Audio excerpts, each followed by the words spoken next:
এখানে আমরা একটি কাঠের গুলাই দেখতে পাচ্ছি। এই গুলাইটিতে কত সিএফটি কাঠ আছে সেটি আজকে নির্ণয় করে দেখাবো। এটি করার জন্য দুইটি ফর্মুলা আমরা ব্যবহার করতে পারি। তো লক্ষ্য করুন, এই কাঠটি লম্বা 12 ফিট আছে নিলাম এবং পরিধিগত 4 ফিট। প্রথম সূত্রটি হচ্ছে পরিধি পূরণ পরিধি ইন্টু উচ্চতা বা দৈর্ঘ্য ডিভাইডেড বাই 16। আমরা করে দেখি।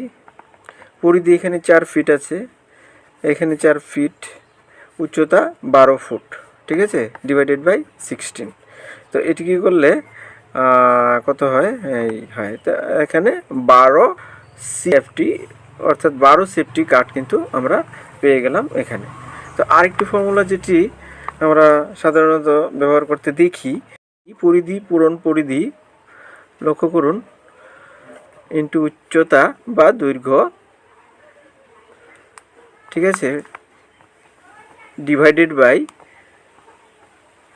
2304। তো এটিকে করার জন্য এই পরিধিগুলিকে আমরা যেরকম ফুটে নিয়েছিলাম, এটিকে কনভার্ট করে আমাদের ইঞ্চিতে করতে হবে। 4 ফিট মানে 4 12 গুণ 48, 48 ইঞ্চি পরিধিটা। তো 48 ইঞ্চি, দৈর্ঘ্যটা কিন্তু ফিটেই থাকবে, ঠিক আছে, 12 ফিট। তো এটি 12 ফিট।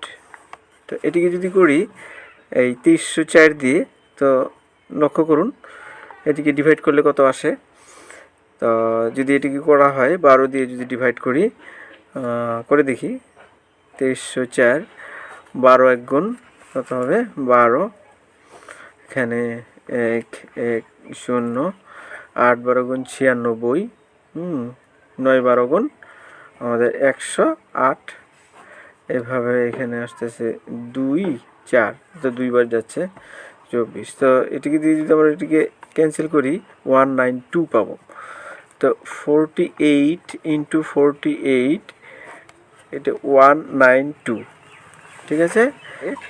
4 12 গুণ 48, 4 দিয়ে কাটলে হয়ে যাচ্ছে 4 4 গুণ 16, 32 48, ঠিক আছে। এই 48 48 ক্যান্সেল হয়ে গেল। তো আমাদের এখানে লক্ষ্য করুন 12 সিএফটি, ঠিক আছে। তো দুটি অঙ্ক দিয়ে কিন্তু আমাদের এই 12 সিএফটি কাঠ আমরা পেলাম এখানে এই গুলাইটি থেকে। আশা করি সবাই বুঝতে পেরেছেন। ধন্যবাদ থাকলো সবাইকে।